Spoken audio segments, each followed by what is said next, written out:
चला नमस्कार विद्यार्थी मित्रांनो, तुमच्या सगळ्यांचं स्वागत आहे। आज जी टेस्ट झाली त्या टेस्टचं आपल्याला या ठिकाणी एक्सप्लेनेशन बघायचं आहे।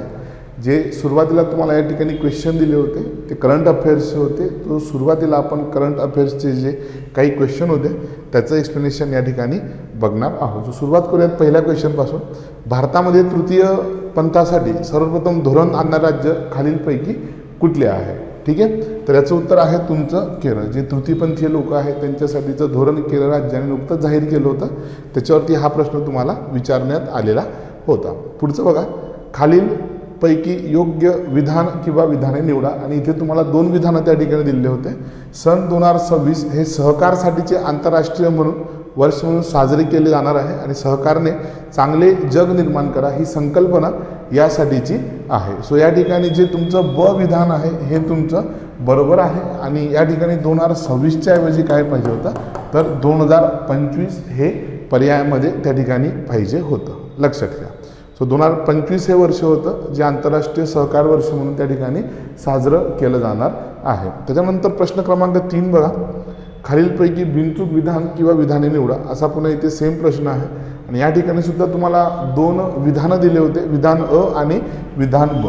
7 ऑगस्ट 2025 रोजी भारताने 11वा राष्ट्रीय हस्तमाग दिवस साजरा केला होता आणि 7 ऑगस्ट 1905 मध्ये सुरू झालेल्या स्वदेशी चळवळीच्या स्मरणार्थ राष्ट्रीय हस्तमाग दिवस सुरू करण्यात आलेला होता। असे दोन विधानं त्या ठिकाणी तुम्हाला दिले होते। सो जनरली 7 ऑगस्ट 2025ला भारताने 11वा राष्ट्रीय हस्तमाग दिन जो आहे तो त्या ठिकाणी साजरा केलेला आहे। त्याच्यामुळे इथे फक्त काय आहे, तर ब विधान जे आहे तुमचं बरोबर आहे। त्याच्यामुळे उत्तर किती आहे तुमचं पर्याय क्रमांक 2। पुढे जाऊयात प्रश्न क्रमांक 4 कडे। पुन्हा इथे तुम्हाला काय दिलं होतं, तर 3 विधानं त्या ठिकाणी दिलेले होते। महाराष्ट्राच्या सकल उत्पन्नात कृषी क्षेत्राचा वाटा किती टक्के आहे? 12% आहे। तर पहिलं विधान जे आहे ते बरोबर आहे। कृषी क्षेत्राच्या एकूण उत्पन्नात पशुजन्य उत्पन्नाचा वाटा 24% आहे, हे लाईव्हस्टॉक आपण ज्याला म्हणतोय। त्याच्यानंतर तिसरं, पशुपालन व्यवसायाला कृषी समकक्ष दर्जा देण्याचा निर्णय महाराष्ट्र शासनाने घेतलेला आहे आणि याच्या अंतर्गतच मग काय आहे, तर वेगवेगळ्या पशुपालनाच्या योजना आणि त्या योजनांतर्गत खूप साऱ्या सबसिडी सुद्धा महाराष्ट्र शासन देतं आहे। सो या ठिकाणी प्रश्न क्रमांक 4 जो आहे त्याचं उत्तर आहे पर्याय क्रमांक 4। सो वरील सर्व विधानं जी होती ती या ठिकाणी बरोबर आहे। पुढे जाऊयात प्रश्न क्रमांक 5 कडे। प्रलय या बॅलिस्टिक क्षेपणास्त्र संबंधामध्ये योग्य विधाने निवडा। जर का तुम्ही या ठिकाणी बघितलं तर तुम्हाला 3 विधानं त्या ठिकाणी दिलेली आहे। प्रलय हे पहिलेच टॅक्टिकल बॅलिस्टिक क्षेपणास्त्र आहे, पहिले विधान या ठिकाणी बरोबर आहे। सीबीबीच्या लेक्चरमध्ये हे ऑलरेडी तुम्हाला सरांनी शिकवले आहे। पल्ला किती असणार आहे प्रलयचा? 150 ते 500 किलोमीटरच्या दरम्यान असणार आहे आणि याचा जो वेग आहे तो 5 मॅक इतका आहे। हे विधान या ठिकाणी चुकीचं आहे। याचा वेग जो असणार आहे तो 1 to 1.6 मॅक इतका असणार आहे। त्याच्यामुळे प्रश्न क्रमांक 5चं जे उत्तर आहे ते आहे तुमचं पर्याय क्रमांक 2। पुढे जाऊया प्रश्न क्रमांक 6। भारतातील पहिले कृत्रिम बुद्धिमत्ता असलेले जे अंगणवाडी केंद्र आहे ते खालीलपैकी कोणत्या राज्यामध्ये सुरू झालेले आहे? प्रश्न क्रमांक 6 व्यवस्थित बघा, तर याचं उत्तर आहे महाराष्ट्र। ओके, पुढे जाऊया प्रश्न क्रमांक 7 कडे। काकी हे युद्ध नृत्य करणारा मंगराई समुदाय खालीलपैकी कोणत्या देशातील आहे? आता मंगराई समुदाय जो होता तो खूप जास्त न्यूजमध्ये होता, त्या अनुषंगाने तुम्हाला या ठिकाणी हा प्रश्न विचारलेला आहे आणि याचं उत्तर आहे इंडोनेशिया। ठीक आहे, पुढे जाऊयात प्रश्न क्रमांक 8 कडे। टायगर आउटसाइड टायगर रिझर्व या प्रकल्पाबाबत बिनचूक विधाने निवडा। या ठिकाणी तुम्हाला प्रश्न क्रमांक 8 मध्ये पुन्हा एकदा 2 विधानं त्या ठिकाणी दिलेली आहे। मानव वन्यजीव संघर्षावरील पर्याय म्हणून हा प्रकल्प आखण्यात आलेला आहे। आपण बघतो बऱ्याच वेळेला जे वन्यजीव आहेत ते त्यांच्यासाठी जो संरक्षित भाग असतो त्याच्या बाहेर येतात आणि त्याच्यातनं मग ते मनुष्यावरती हल्ले करतात, त्यासाठीचा हा कार्यक्रम असणार आहे। 25-26 ते 2027-28 या 3 वर्षांसाठी हा प्रकल्प राबविण्यात येणार आहे। सो या ठिकाणी पर्याय क्रमांक 3 याचं उत्तर आहे। लक्षात ठेवा, 8वा जो प्रश्न आहे दोन्ही विधान या ठिकाणी याचे बरोबर होते। पुढे जाऊयात प्रश्न क्रमांक 9। अंगदान जीवनदान संजीवनी हे अभियान जे आहे महाराष्ट्रामध्ये कोणत्या कालावधीत अवयवदान पंधरवडा साजरा करण्यात आहे? ठीक आहे, जनतेमध्ये अवयवदानासंबंधी अवेअरनेस क्रिएट करण्यासाठीचा हा प्रोग्राम असणार आहे, लक्षात घ्या। त्याच्यावरती तुम्हाला इथे प्रश्न विचारला होता आणि याचं उत्तर आहे पर्याय क्रमांक 4। लक्षात घ्या, 1 ते 15 ऑगस्ट 2025च्या दरम्यान हा पंधरवडा साजरा केला जाणार आहे। याच्यामध्ये जनजागृती करून लोकांना अवयवदानासाठी प्रवृत्त त्या ठिकाणी केलं जाणार आहे। पुढे जाऊयात खालीलपैकी कोणत्या राज्याने रात्रपाळीसाठी महिला कर्मचाऱ्यांची जी संमती आहे ती अनिवार्य केली आहे? तर याचं उत्तर आहे ओडिशा. जर का कुठली महिला ही कुठल्या ठिकाणी काम करत असेल तर त्या महिलेला जर का रात्री ड्युटीवरती किंवा रात्री तिला अपॉइंट केलं जात असेल तर त्या ठिकाणी त्या महिलेची परवानगी घेणं आवश्यक आहे. पुढचं, भारत सरकारने अपना घर हा कार्यक्रम खालीलपैकी कोणासाठी सुरू केलेला आहे? अपना घर नावाचा कार्यक्रम जो आहे तो जे ट्रक ड्रायव्हर्स आहे त्या ट्रक ड्रायव्हर्ससाठीचा हा कार्यक्रम असणार आहे. एक पेड माँ के नाम अंतर्गत मातृवन खालीलपैकी कुठे उभारले जाणार आहे? आईच्या नावाने आपल्याला एक झाड लावायचं असेल तर त्यासंबंधीचे मातृवन असेल आणि हे ओरिसा हरियाणामध्ये गुरुग्राम आहे त्या ठिकाणी हे होणार आहे. ठीक आहे, त्याच्यानंतर पुढे जाऊयात. प्रश्न क्रमांक 13 कडे.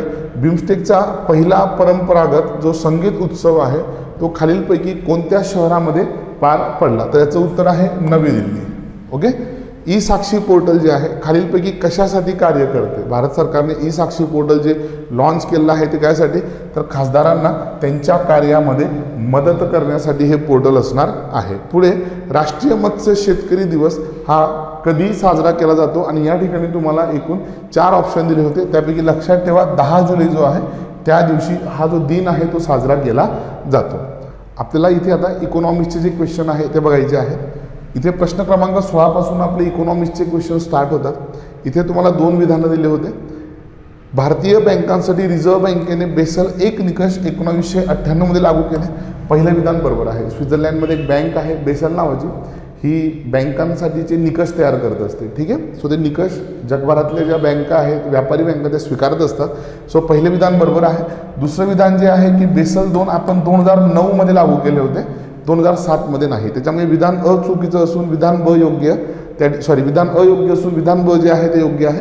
सो या ठिकाणी पर्याय क्रमांक 2 जे आहे ते तुमचं उत्तर असणार आहे. पुढे बघूया प्रश्न क्रमांक 17 या ठिकाणी. भारतातील कृषीवरील अधिक अवलंबता पुढीलपैकी कोणत्या बेरोजगारीचे प्रमुख कारण आहे? तर याचं उत्तर आहे छुपी बेरोजगारी, जी प्रामुख्याने तुम्हाला कृषीमध्ये बघायला मिळते. दीर्घकाळासाठी जेव्हा तुमच्याकडे काम नसतं आणि विशिष्ट ऋतूमध्ये किंवा विशिष्ट कालावधीसाठी जेव्हा तुमच्याकडे काम असतं तेव्हा तुम्हाला ही बेरोजगारी बघायला मिळते. पुढे, पुढीलपैकी कोणत्या कागदी चलन पद्धतीत चलनाचे मूल्य सुवर्ण इतकेच असते? फक्त काही भाग सोने व काही भाग सरकारी रोख्यांच्या स्वरूपामध्ये ठेवला जातो. तर याचं उत्तर आहे विश्वासाश्रित कागदी चलन. जनरली काय असतं की कुठल्याही अर्थव्यवस्थेमध्ये किती पैसे छापायचे यासाठीचे काही निकष असतात किंवा काही पद्धती असतात. त्यापैकीच ही पद्धत आहे जी भारतामध्ये सध्या अस्तित्वात आहे. प्रश्न क्रमांक 19 कडे जाऊयात. ग्राहक किंमत निर्देशांक आणि त्याच्यानंतर पुढे आहे तुमचा घाऊक किंमत निर्देशांक, ज्याला आपण इंग्लिशमध्ये CPI आणि WPI असं सुद्धा म्हणतो. यासंबंधी तुम्हाला चुकीचं विधान निवडायचं आहे. म्हणजे तुम्हाला 4 विधान दिले होते. ग्राहक किंमत निर्देशांकामुळे सेवांच्या मूल्यांमध्ये झालेली वाढ समजते. ग्राहक ज्या किमतीला वस्तू सेवा खरेदी करतोय त्यासाठी जनरली काय असतो तर CPI असतो, म्हणजेच काय कन्झ्युमर प्राइस इंडेक्स त्या ठिकाणी असतो. राहील तुमच्या लक्षामध्ये. सो पहिलं विधान जे आहे ते बरोबर आहे. दुसरं, घाऊक किंमत निर्देशांकामुळे सेवांच्या मूल्यांमध्ये झालेली वाढ समजत नाही, कारण की सेवांना होलसेलची प्राइस नसते. लक्षात घ्या, होलसेल प्राइस किती वाढल्यात याच्यावरनं काय काढला तर होलसेल प्राइस इंडेक्स काढला जातो.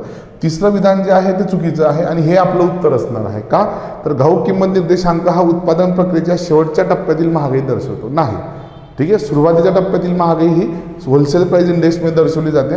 ग्राहक किंमत निर्देशांकाला राहणीमानाचा निर्देशांक असं देखील म्हटलं जातं. सो पर्याय क्रमांक 1, 2, 4 बरोबर आहे. पर्याय क्रमांक 3 जो आहे तो चुकीचा आहे. या ठिकाणी बघा प्रश्न क्रमांक 20. अर्थव्यवस्थेत चलनघट झाल्यास केल्या जाणाऱ्या उपायांसंबंधी योग्य पर्याय निवडा. चलनघट म्हणजे काय? जेव्हा अर्थव्यवस्थेमध्ये पैसा कमी झालेला असतो सो बँकांचे पुनर्भांडवलीकरण केले जाते, म्हणजे बँकांना अजून जास्त पैसा दिला जातो जेणेकरून बँका पुढे अर्थव्यवस्थेमध्ये टाकतील.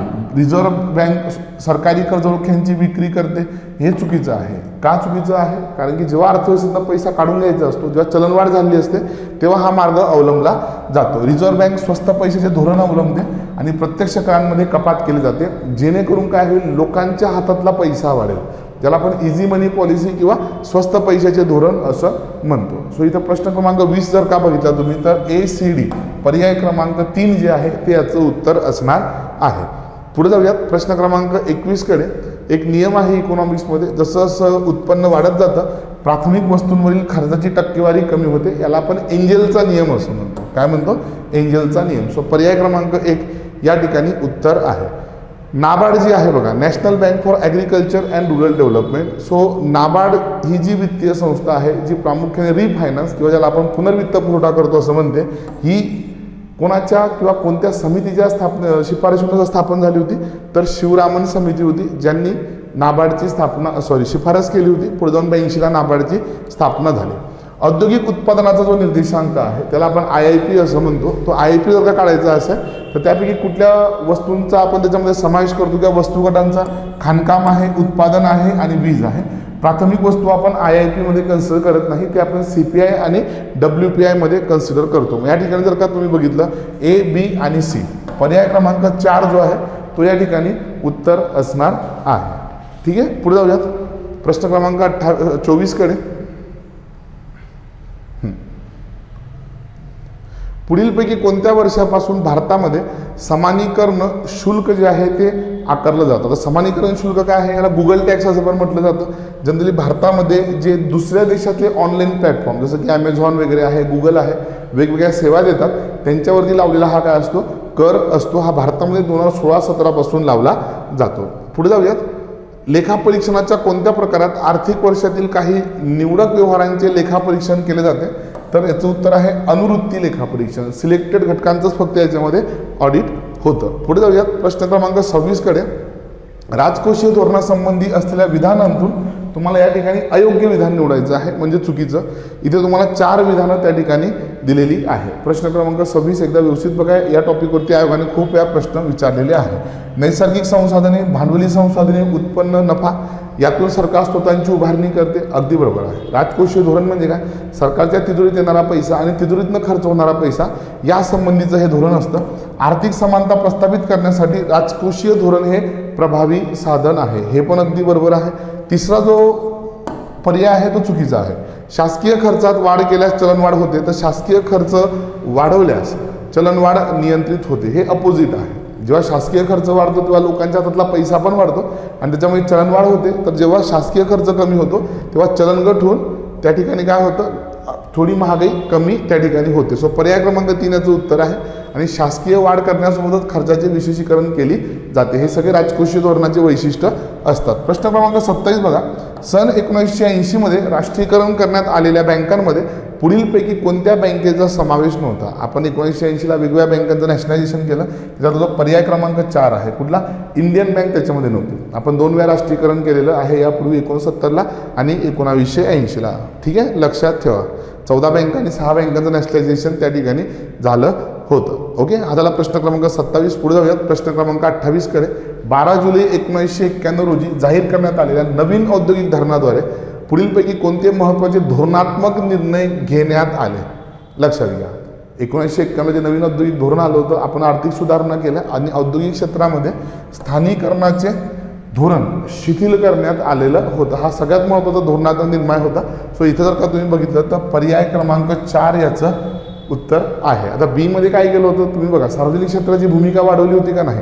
सार्वजनिक क्षेत्राची जी भूमिका आहे ती कमी करण्यात आली होती. औद्योगिक परवाना पद्धत सुरू करण्यात आली. परवाना पद्धत नव्हती सुरू केली. औद्योगिक क्षेत्राचं काय केलं होतं तर लिबरलायझेशन आपण ओव्हरऑल स्टार्ट केलं होतं. सो पर्याय क्रमांक सी म्हणजे फक्त 4, इतर फक्त सी, पर्याय क्रमांक 4 याचं उत्तर आहे. पुढे बघूयात. प्रधानमंत्री जनधन योजनेचे पुढीलपैकी कोणते वैशिष्ट्य नाही. इथे तुम्हाला 4 पर्याय दिले होते. सर्व इच्छुक व्यक्तींना सूक्ष्म विमा सुविधा उपलब्ध करून देणे हे आहे. वित्तीय साक्षरता कार्यक्रम, पत हमी निधीची स्थापना करणे, संघटित क्षेत्रासाठी पेन्शन सुरू करणे हे या योजनेचं उद्दिष्ट नाही. असंघटित क्षेत्रासाठी त्या ठिकाणी पेन्शन योजना सुरू केली जाणार होती. पुढे बघा. रिझर्व्ह बँक ऑफ इंडिया आणि भारत सरकार यामध्ये मौद्रिक धोरण आराखडा करार हा कधी करण्यात आला. बघा लक्षात घ्या, अत्यंत हा महत्त्वाचा प्रश्न आहे. जसं राजकोषीय धोरण आहे तसंच मौद्रिक धोरणावरती पण बरेच प्रश्न विचारलेले आहे. मौद्रिक धोरण समिती तुम्हाला सगळ्यांना माहीत असेल जी भारतामध्ये मौद्रिक धोरण तयार करते. सो फेब्रुवारी 2015 याचं उत्तर आहे पर्याय क्रमांक 2. ठीक आहे, पुढे जाऊयात. प्रश्न क्रमांक 31 पासून आपल्याकडे इथे पॉलिटिकल सायन्सचे क्वेश्चन होते. प्रश्न क्रमांक 31 बघा. भारतीय राज्यघटनेच्या मूलभूत हक्कांबाबत खालील विधानांचा विचार करा. इथे जे फंडामेंटल राईट्स आहे भाग 3 मध्ये दिलेले आहे, त्यासंबंधीचे 4 विधानं दिलेले आहे. ते नैसर्गिक आणि अविच्छेद्य हक्क आहे, बरोबर आहे. निसर्गतः मिळालेले आहे. ते पूर्णतः अमर्यादित नाहीत, कारण त्यांच्यावरती वाजवी निर्बंध लागले जाऊ शकतात, बरोबर आहे. जेव्हा आणीबाणी असते तेव्हा तिथं काही तुम्हाला निर्बंध बघायला मिळतात. त्याच्यानंतर पुढे जाऊया.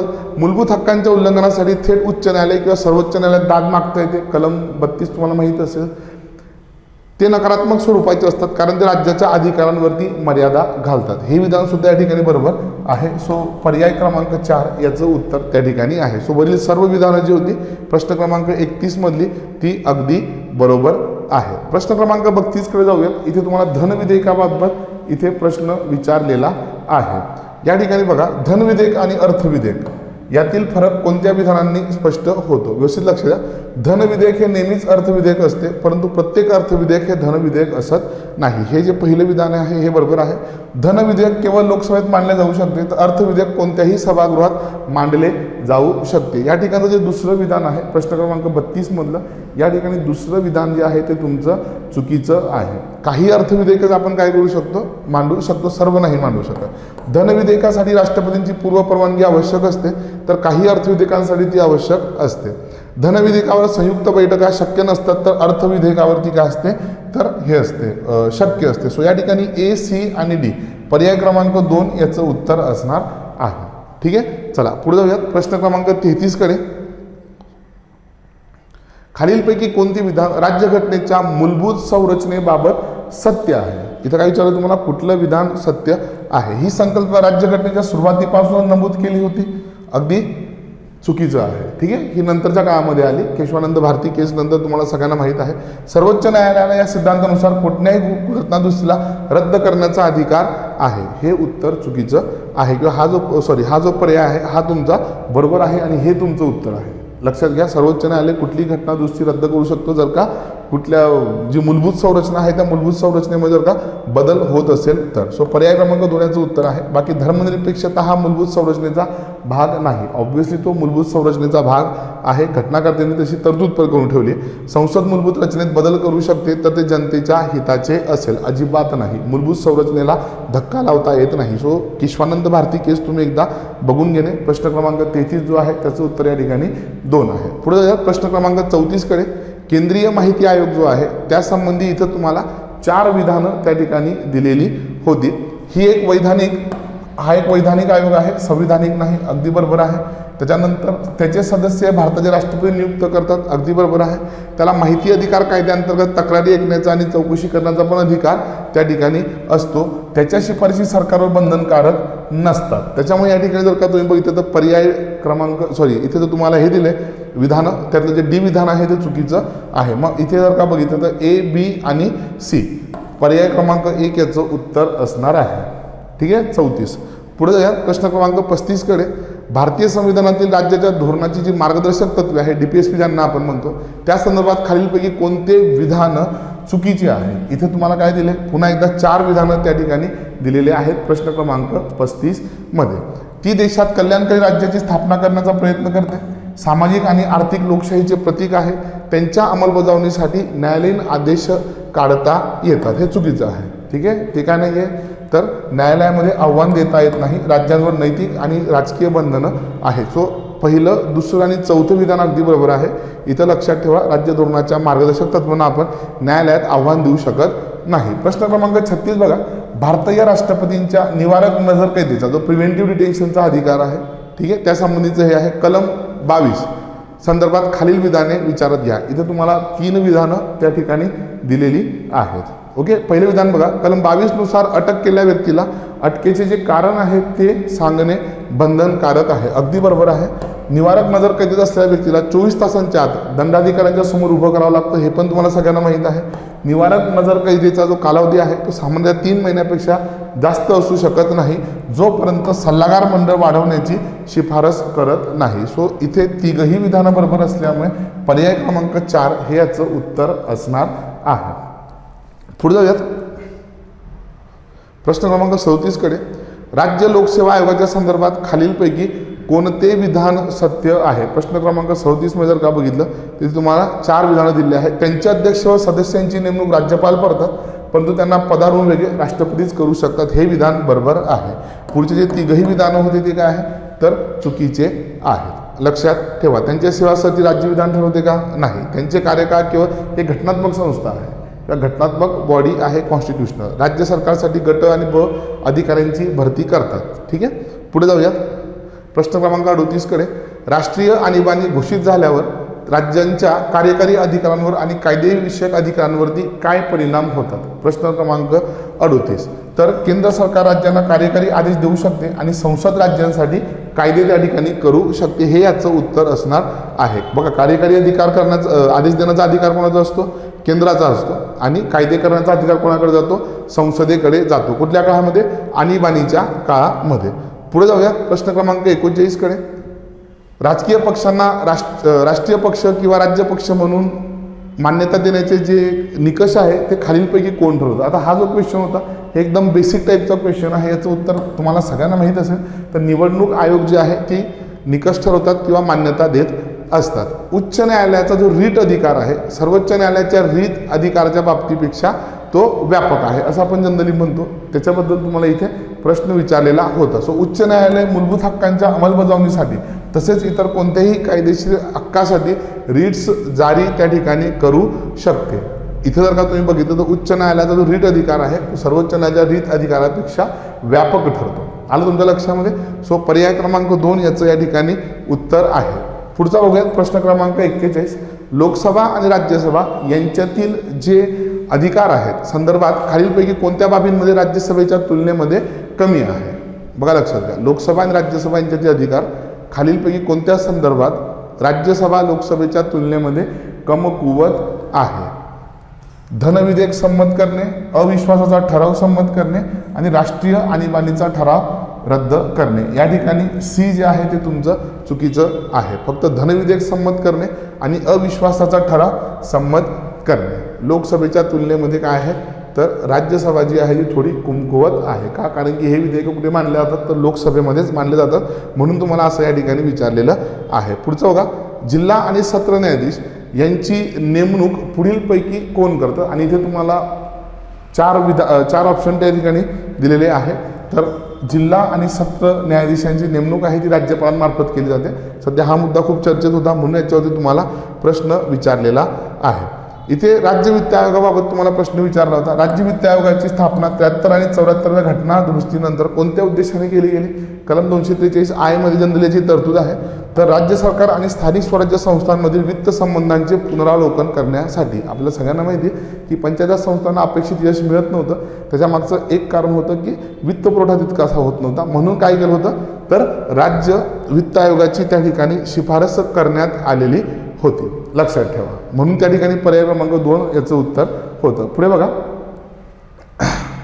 प्रश्न क्रमांक 44. भारताच्या संविधान सभेच्या संदर्भात खालील विधाने विचारात घ्या. ती कॅबिनेट मिशन योजनेनुसार स्थापन झाली, बरोबर आहे. भारतासाठी संविधान तयार केले, हे पण बरोबर आहे. तिने भारताच्या राष्ट्रध्वजाला 22 जुलै 1947 रोजी स्वीकारले, हे पण बरोबर आहे. ती सार्वभौम संस्था नव्हती, हे विधान जे आहे ते चुकीचं आहे. ती ॲक्च्युली सार्वभौम सभा होती. पर्याय क्रमांक 2 याचं उत्तर आहे. पुढे बघा, प्रश्न क्रमांक 45 जो पॉलिटिकल सायन्सचा शेवटचा प्रश्न होता. सार्वजनिक हिताची याचिका खालील संदर्भात कोणते विधान सत्य आहे? ही संकल्पना न्यायमूर्ती PN भगवती यांच्यामुळे काय झाली होती? तर भारतामध्ये लोकप्रिय झाली होती. सो 45 जो प्रश्न आहे त्याचं उत्तर आहे पर्याय क्रमांक 3. ठीक आहे. सायन्सचा एक अत्यंत महत्त्वाचा प्रश्न आहे, प्रश्न क्रमांक 58. तो पण एकदा इथं बघून घ्या एकदा. पुढीलपैकी कोणते विधान योग्य आहे? इथे 2 विधानं तुम्हाला दिले होते. ॲल्युमिनियमचा धातू पाषाणा Al2O3 2SiO2 2H2O असं आहे. तर पहिलं विधान जे आहे ते चुकीचं आहे, 2SiO2 नाही. Al2O3 2H2O एवढंच त्याचं उत्तर आहे. SiO2 तिथून तुम्ही काढून टाका. सिडराईट हा ॲल्युमिनियमचा खनिज क्षार आहे, नाही, तो लोहाचा खनिज क्षार आहे. त्याच्यामुळे या ठिकाणी पर्याय क्रमांक 4 याचं उत्तर आहे. एकही पर्याय योग्य नाही. धन्यवाद. नमस्कार विद्यार्थी मित्रांनो, मी राकेश घुगे. आता आपण जॉग्राफीचं डिस्कशन बघणार आहेत. तुम्ही बाकीचं विषयांचं डिस्कशन बघितलं असेल तर सुरुवात करू आपण. 61 पासून तर 71 पर्यंत प्रश्न घेतलेले. पहिल्यांदा पहिली ओळ बघा काय लिहिलेली, ए ऑप्शन.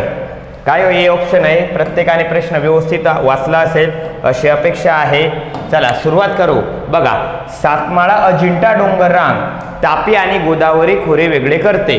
पहिला ऑप्शन आहे. आणि बघा, अजिंठा डोंगर रांग पश्चिम घाटातून चांदूर डोंगराच्या मध्यातून निघते, असा प्रश्न आहे. तर तुम्हाला मी सांगताना असंही सांगितलं किंवा आयोगाला या पहिले असंही प्रश्न विचारले होते की हे ट्रिक्स पाठ करायची सांगितली होती. वि ना सा ता सा गो ह भी म कृष्णा, हे ट्रिक्स तुमची प्रत्येकाची पाठ होती. इथे विंध्य पर्वत आहे, नर्मदा नदी आहे, इथे सातपुडा पर्वत आहे, इथे तापी नदी आहे. बघा तापी नदी इथे आहे, नंतर सातमाळा अजिंठा डोंगररांग आहे, नंतर गोदावरी नदी आहे. तर पहिलं वाक्य 100% बरोबर आहे. तर दुसरं वाक्य बघा, अजिंठा डोंगररांग पश्चिम घाटातून चांदूर डोंगराच्या मध्यातून निघते. तर दुसरं वाक्य बरोबर असेल का? आपली रांग कुठली आहे? सातमाळा अजिंठा डोंगररांग आहे.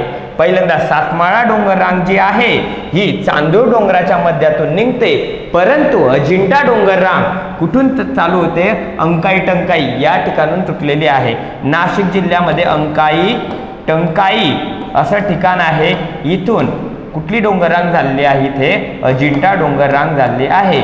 तर छत्रपती संभाजीनगर जिल्ह्यामध्ये आहे, लक्षात ठेवायचं आहे. अंकाई टंकाई इथून, म्हणून दुसरं वाक्य चुकीचं आहे. मग सर याचं उत्तर किती आहे?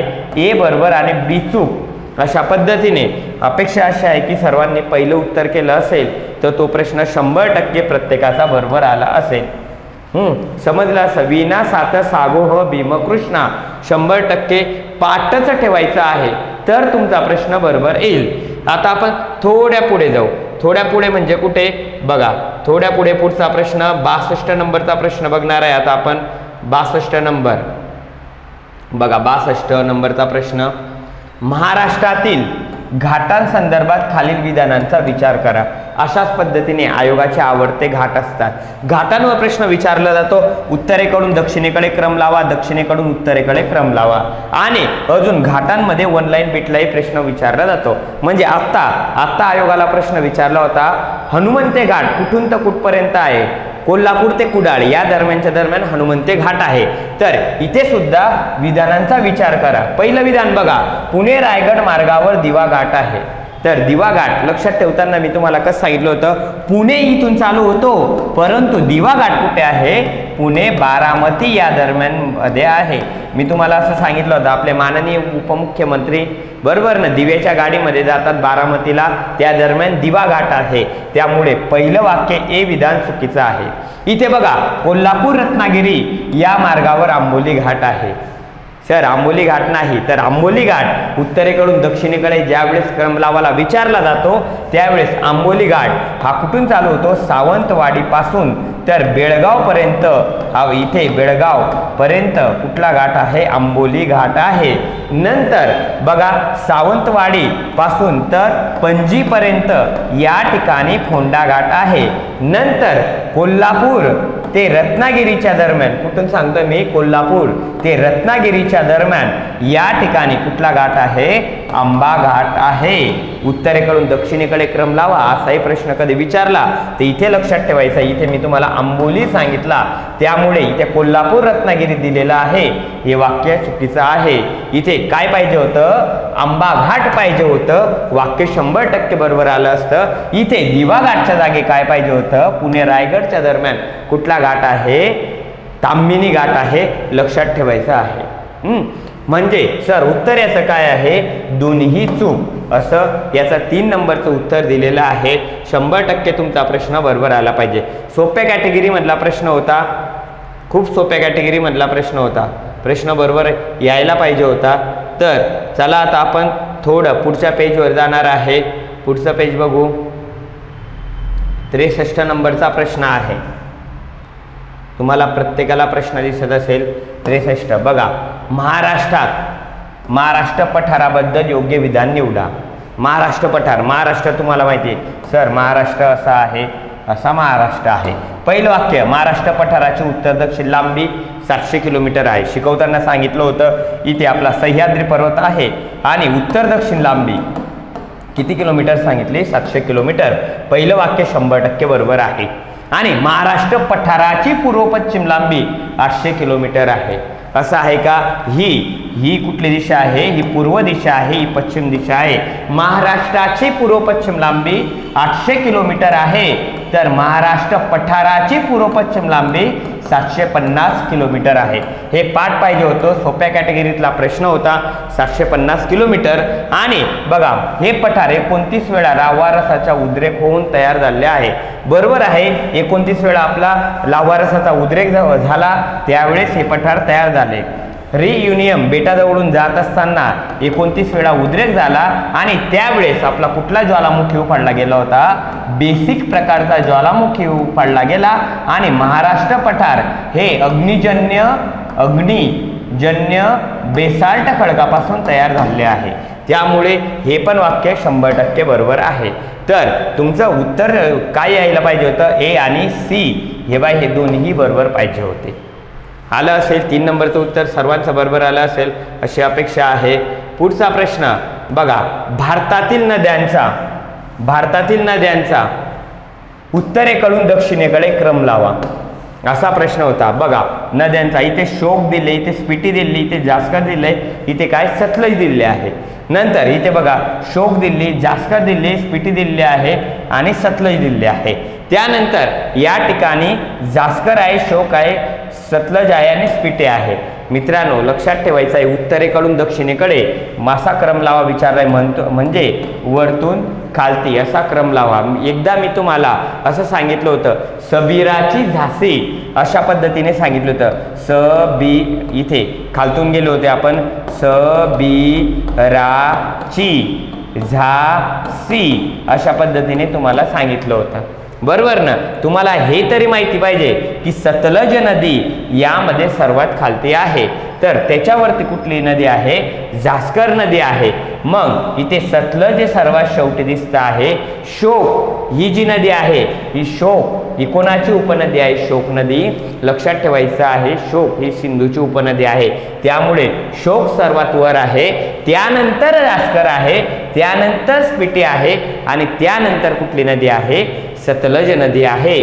सिंधूच्या उपनद्या यावर आता हा प्रश्न टाकण्याचं कारण एकच आहे की एकदा असा 1960च्या पाणी वाटप करारानुसार कुठला करार झाला होता? सिंधू पाणी वाटप करार. भारताच्या वाट्यावर कुठल्या नद्या आल्या होत्या? सबीरा, सतलज, बियास आणि रावी हे. आणि अजून एकदा प्रश्न विचारला होता की सिंधू नदीच्या उपनद्या कुठल्या? त्यामुळे असा प्रश्न टाकलेला आहे. आयोगाने प्रश्न कधी विचारला तर लक्षात ठेवायचं, आयोगाची आवर्ती ही सिंधू नदी आणि त्याचे खोरे आयोगाच्या आवर्ते आहे.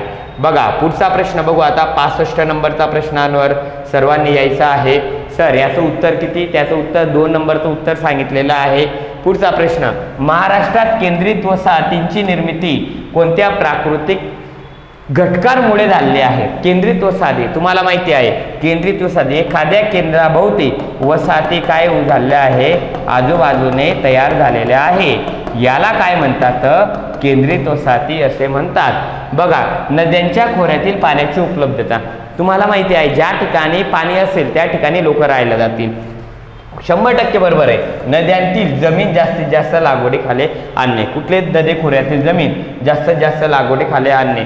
ज्या ठिकाणी शेती करता येईल त्या ठिकाणी लोक जास्त राहायला जातील. प्रतिकूल पर्यावरणास सहकार्य व संरक्षण.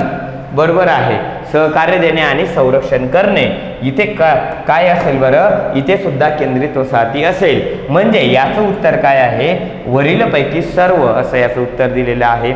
सोप्या कॅटेगरीचा प्रश्न होता. आयोगाने एकदा असा प्रश्न विचारला होता, त्यामुळे तुम्हाला हा प्रश्न दिलेला आहे. परत वसाहतींवर बघा, केंद्रित वसाहती सांगितल्यानंतर गोलाकार वसाहती कुठल्या ठिकाणी आढळते? बघा ज्या ठिकाणी पर्वताचा भाग आहे त्या ठिकाणी गोलाकार वसाहती आढळते.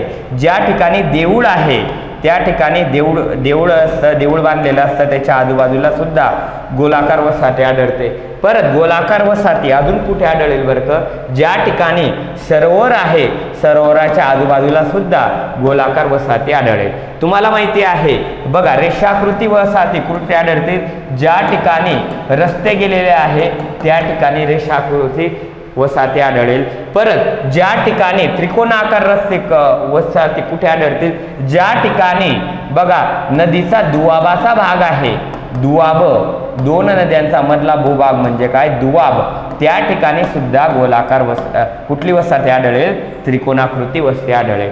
सर चौकोनाकृती वस्ती कुठे आढळते, ज्या ठिकाणी दोन रस्ते एकत्र आले आणि असा चौरस तयार झाला, लोक अशा पद्धतीने राहायला लागले, अशा पद्धतीने वसाहती दिसल्या, तर त्या ठिकाणी चौकोनाकृती वसाहती आढळतात.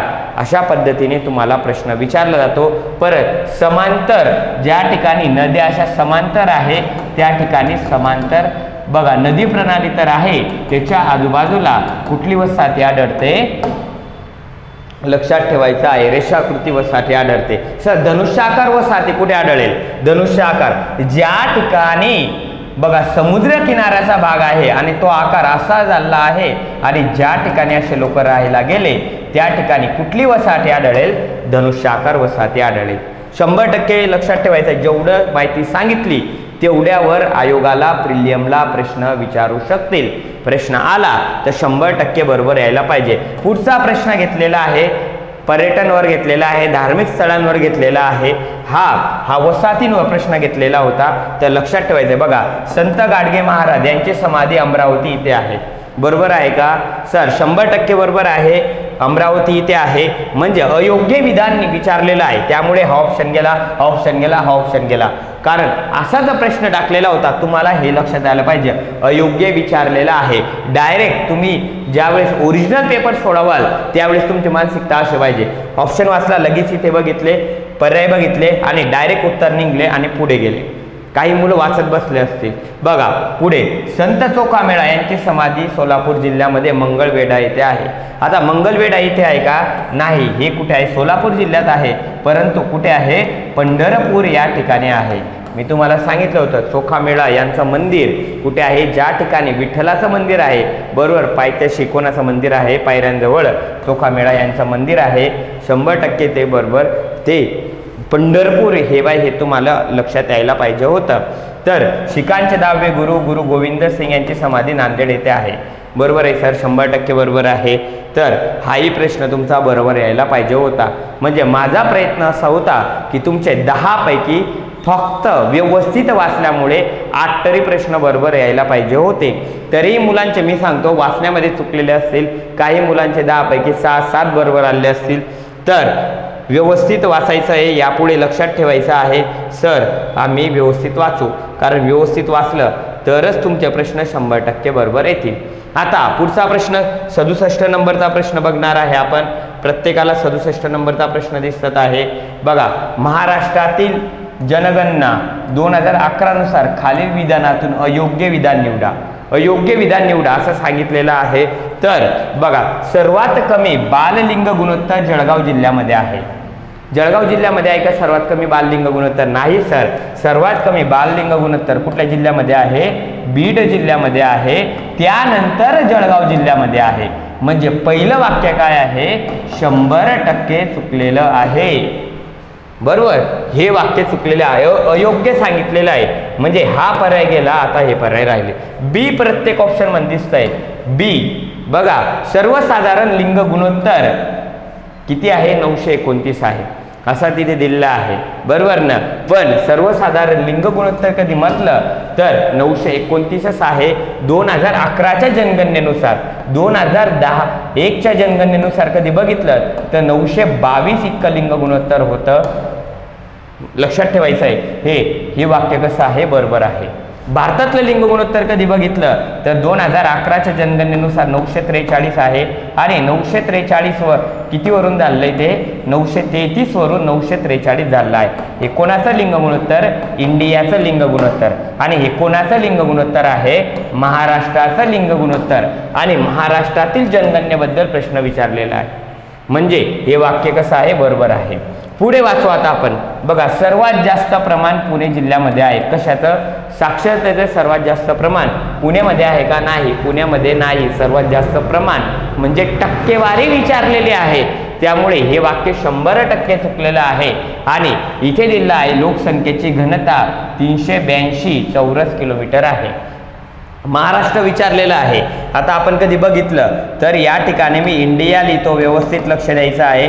या ठिकाणी महाराष्ट्र लिहितो. इथे 2001 आणि इथे 2011. बघा इंडियाची घनता म्हणजे दर चौरस किलोमीटर मागे किती लोक राहतात त्याला काय म्हणतात, घनता म्हणतात. इंडियाची घनता जी किती दिलेली आहे, इंडियाची घनता बघा 325 वरून 382 झालेले आहे. म्हणजे हे वाक्य कुठलं आहे, इंडियाबद्दल आहे, त्यामुळे हे वाक्य चुकलेलं आहे. परत बघा इथे आणि महाराष्ट्राचे 315 वरून 365 झालेली आहे. तर इथे घनतेमध्ये वाढ इथे 57 ने झालेली आहे आणि इथे घनतेमध्ये वाढ किती झालेली आहे, 50 ने झालेली आहे. मित्रांनो तुमचं हे लक्षात, मागच्या वेळेस आयोगाने असाच प्रश्न चुकवलेला होता, किती 7 ने वाढलेले आहे, 7च्या जागी 9 ने दिलेले आहे. म्हणजे ह्या प्रश्नामध्ये आम्ही जाणून बुजून ऑप्शन दिलेलं नव्हतं. तर याचं उत्तर काय पाहिजे होतं, ACD. म्हणून म्हणतो की व्यवस्थित ॲनालिसिस बघायचं आहे, प्रॉपर आयोगाला धरून प्रश्न काढलेले आहे. तुम्ही ज्यावेळेस पेपर विचारला जाईल त्यावेळेस आपल्या ज्या 8 टेस्ट आहे तिथले प्रश्न बघा आणि इथले प्रश्न बघा, कितीतरी आपले प्रश्न बरोबर पैकीच्या पैकी तसेचे तसे आलेले असतील किंवा त्याला धरून आलेले असतील. आम्ही टाकणारच आहे, कारण व्यवस्थित अभ्यास करूनच पेपर काढलेले आहे.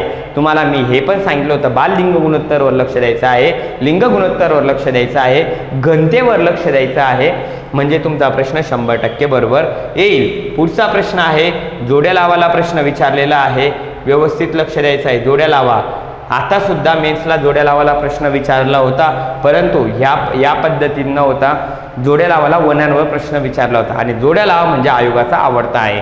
इथे बघा संशोधन केंद्र दिलेलं आहे आणि इथे ठिकाण दिलेले आहे.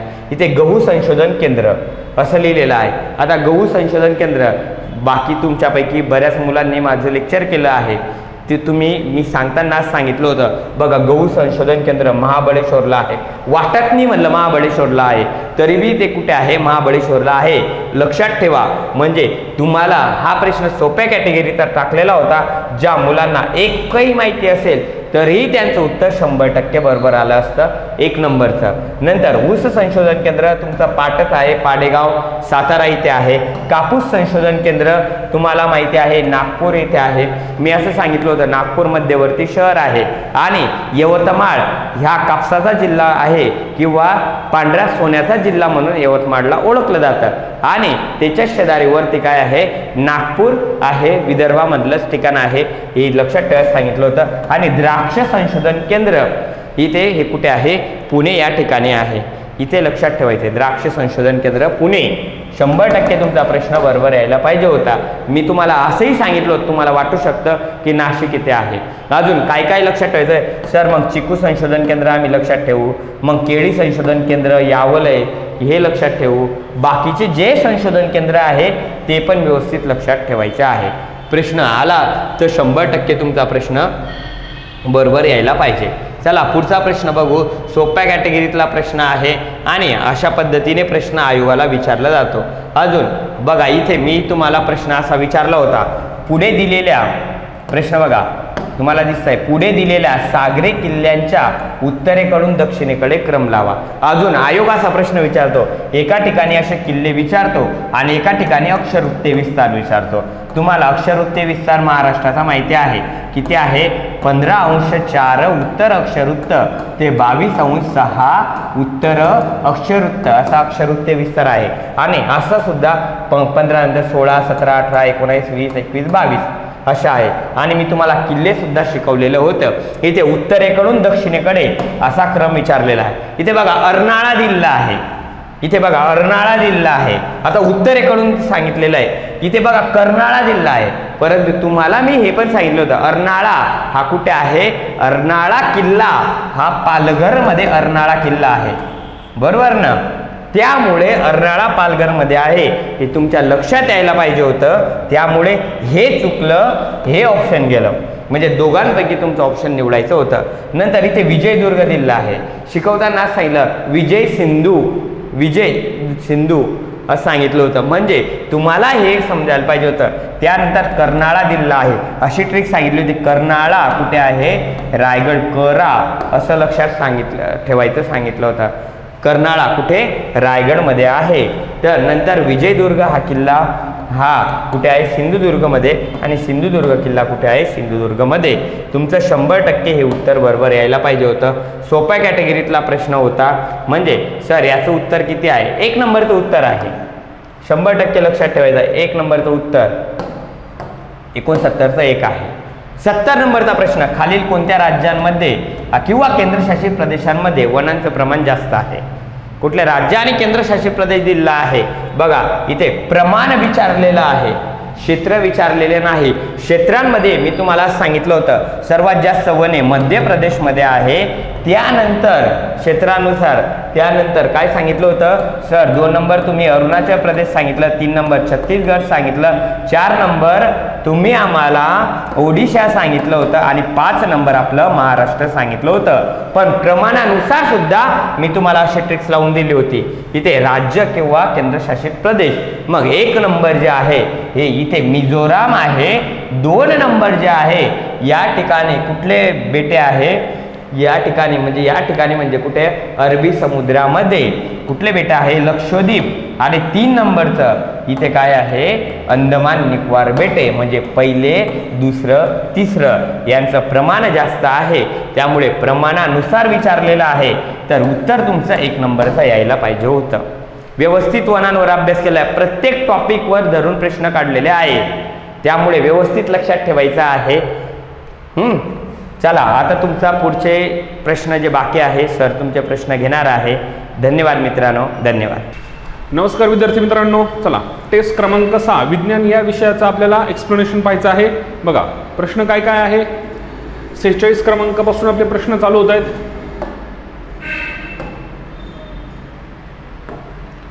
चला पहिला प्रश्न आहे प्रश्न क्रमांक 46. काय आहे? नीलहरित रंगाच्या शेवाळ वनस्पतींना टिंब असे संबोधतात. पर्यायी उत्तर आहेत क्लोरोफायसी, सायनोफायसी, फिओफायसी आणि झॅन्थोफायसी. तर आपल्याला काय विचारलं विद्यार्थी मित्रांनो? नीलहरित शैवाल. ठीक आहे, नीलहरित शैवाला यांना काय संबोधलं जातं? सायनोफायसी. ठीक आहे. त्याच्यानंतर क्लोरोफायसी जे आहे यांच्यामध्ये क्लोरोफिल असतं. हरित शैवाल असतील ते ग्रीन रंगाचे त्यांना क्लोरोफायसी असे संबोधलं जात असतं. त्याच्यानंतर फिओफायसी जे आहे तपकिरी रंगाचे जे किंवा ब्राऊन त्यांना आपण काय बोलणार? फिओफायसी. आणि झॅन्थोफायसी जे आहे ठीक आहे ते कोणते आहेत? ते येल्लो रंगाचे जे काय असणार आहेत, येल्लो किंवा पिवळा रंग. ठीक आहे, पिवळ्या रंगाचं काय असणार आहे?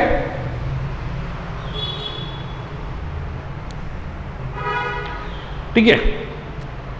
चल तर इथे आपलं योग्य उत्तर काय असणार? आपल्याला काय विचारलं? नीलहरित शैवाल. तर आपलं पर्यायी उत्तर असणार आहे पर्याय क्रमांक 2 सायनोफायसी. ठीक आहे. चला पुढचा प्रश्न क्रमांक 2 काय आहे? प्रश्न क्रमांक 2 इथे 47 नंबरचा प्रश्न आहे. काय आहे? पेशीमध्ये केंद्रकाबाहेर कोणत्या ठिकाणी जनुक सापडते? काय विचारलं आहे? पेशी बाहेर कोणत्या ठिकाणी जनुक. जनुक म्हणजेच काय रे? इथे बघा जेनेटिक मटेरियल म्हणजेच काय? आपलं DNA. ठीक आहे. आणि पर्यायी उत्तर दिलेले आहेत. पहिलं आहे आंतरद्रव्य जालिका, त्याच्यानंतर आहे रायबोझोम्स, त्याच्यानंतर आहे गोल्गी संकुल किंवा गोल्गी कॉम्प्लेक्स आणि चौथा आहे तंतुकणिका. तर विद्यार्थी मित्रांनो DNA हा जो आहे हा एकतर आपल्याला माहिती आहे पेशीमध्ये आढळतो, पण पेशीमध्ये कुठे आढळतो? न्यूक्लियसमध्ये, केंद्रकामध्ये आढळत असतो. ठीक आहे. परंतु यांनी काय विचारलंय? केंद्रकाबाहेर कुठे आढळतो? ठीक आहे. तर आपली जी पेशी आहे त्याच्यामध्ये वेगवेगळे काय आहे? सेल ऑर्गनेल्स आहेत. ठीक आहे. त्याच्यामध्ये एक महत्त्वाचा ऑर्गनेल आहे त्याचं नाव आहे तंतुकणिका किंवा मायटोकॉन्ड्रियम. तर याच्यामध्ये सुद्धा काय आढळत असतो? आपल्याला जनुक किंवा DNA आढळत असतो. त्याच्यामुळे योग्य उत्तर काय असणार आहे? आपलं पर्याय क्रमांक 4. ठीक आहे, हे आपलं योग्य उत्तर असणार आहे. प्रत्येक सेल ऑर्गनेलचं वेगवेगळं फंक्शन असतं. ठीक आहे. तर इथे आपल्याला DNA कुठे आढळतो ते विचारलंय. तर पेशीमध्येच न्यूक्लियस व्यतिरिक्त मायटोकॉन्ड्रिया याच्यामध्ये काय आढळत असतो? DNA हा आढळत असतो. ठीक आहे. चला पुढचा प्रश्न आहे प्रश्न क्रमांक 48. काय आहे? खालीलपैकी कोणता मासा कॉस्टिकथाईज वर्गातील नाही? ठीक आहे. आणि पुढे माशांचे हे दिलेले आहेत प्रकार: शार्क मासा, स्टिंगरे मासा, कटला आणि इलेक्ट्रिक रे. ठीक आहे. ह्या प्रकारचे मासे. आपल्याला काय विचारलंय, कोणता हा कॉस्टिक थॉईज वर्गातला नाहीये. ठीक आहे, तर इथे विद्यार्थी मित्रांनो कटला जो मासा आहे, कटला पर्याय क्रमांक 3 हा कॉस्टिकथॉईज वर्गातील नाहीये, हा ऑस्ट्रिथॉईज वर्गातील आहे. ठीक आहे, आणि बाकीचे जे तिन्ही आहेत, शार्क असेल, स्टिंगरे असेल, इलेक्ट्रिक रे, हे तिन्ही कशा प्रकारचे आहेत, कॉस्टिकथॉईज वर्गातला आहे. आपल्याला कॉस्टिकथॉईज वर्गातला नाही विचारलेला आहे, तर आपला कोणता उत्तर बरोबर येईल, पर्याय क्रमांक 3 कटला हा जो मासा आहे हा कॉस्टिकथॉईज वर्गामध्ये मोडत नाही, तो ऑस्ट्रियोथॉईज वर्गामध्ये मोडत असतो. त्याच्यामुळे योग्य उत्तर आहे पर्याय क्रमांक 3. ठीक आहे, चला पुढचा प्रश्न आहे.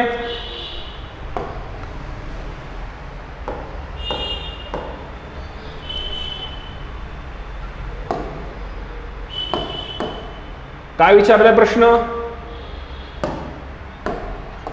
49 खालीलपैकी जोड्या जुळवा. काय दिलेलं आहे, रक्तरंगद्रव्य आणि पशूंचा समूह दिलेला आहे, आणि काय आहे, आपल्याला जोड्या जुळवायला सांगितलेल्या आहेत. रक्तरंगद्रव्य वेगवेगळ्या प्रकारचे असतात. कोणकोणते दिलेले आहे, हिमोग्लोबिन, क्लोरोक्रोरिन, हिमेरिथ्रिन आणि हिमोसायनिन. आणि इकडे काय दिलेले आहेत, पशुसमूह दिले आहे, ॲनेलिड्स, पृष्ठवंशीय, लिंगुला आणि मोलुस्कस. ठीक आहे, तर आता विद्यार्थी मित्रांनो बघा, इथे बाकीचे आपल्याला पर्याय उत्तरं दिलेली आहेत. तर इथे आपल्याला जोड्या जुळवायच्या आहेत, कशा कशा पद्धतीने बघा. आता इथे पहिला जो आहे तो कोणता आहे रे, हिमोग्लोबिन. हिमोग्लोबिन कोणामध्ये आढळतो, आपण माणूस आहोत, आपण आपल्या शरीरामध्ये हिमोग्लोबिन आहे की नाही. ठीक आहे, तर आपण कोणत्या याच्यामध्ये मोडतो, इकडच्या बघा इथे पृष्ठवंशीय. ठीक आहे, पृष्ठवंशीय याच्यामध्ये माणूस मोडतो. मग हे रंगद्रव्य याची एक जोडी आपल्याला आढळून येते. ठीक आहे, त्याच्यानंतर काय आहे, क्लोरोक्रोरिन, ॲनेलिडा. ठीक आहे, यांच्यामध्ये रक्तद्रंग ॲनेलिड्स जे आहेत त्याच्यामध्ये आढळतं हे क्लोरोक्रोरिन. ठीक आहे, त्याच्यानंतर हिमेरिथ्रिन. हिमेरिथ्रिन हे लिंग्युलामध्ये आढळतं आणि हिमोसायनिन जे आहे ते मोलुस्कामध्ये आढळत असतं. ठीक आहे, त्याच्यामुळं आपल्याला पर्याय क्रमांक 2 हे याचं काय असणार आहे, योग्य उत्तर असणार आहे. बघा 2 1 3 4 2 1 3 4 हे याचं काय असणार आहे, योग्य उत्तर पर्याय क्रमांक 2. रक्ताचे रंगद्रव्य त्याच्यानुसार रक्ताचा रंग हा असतो, आणि इथे कोणत्या पशुसमूहामध्ये कोणत्या प्रकारचा रंगद्रव्य आढळतं हे विचारलेलं आहे. तर योग्य उत्तर काय असणार आपलं, पर्याय क्रमांक 2. चला पुढचा प्रश्न पाहूया.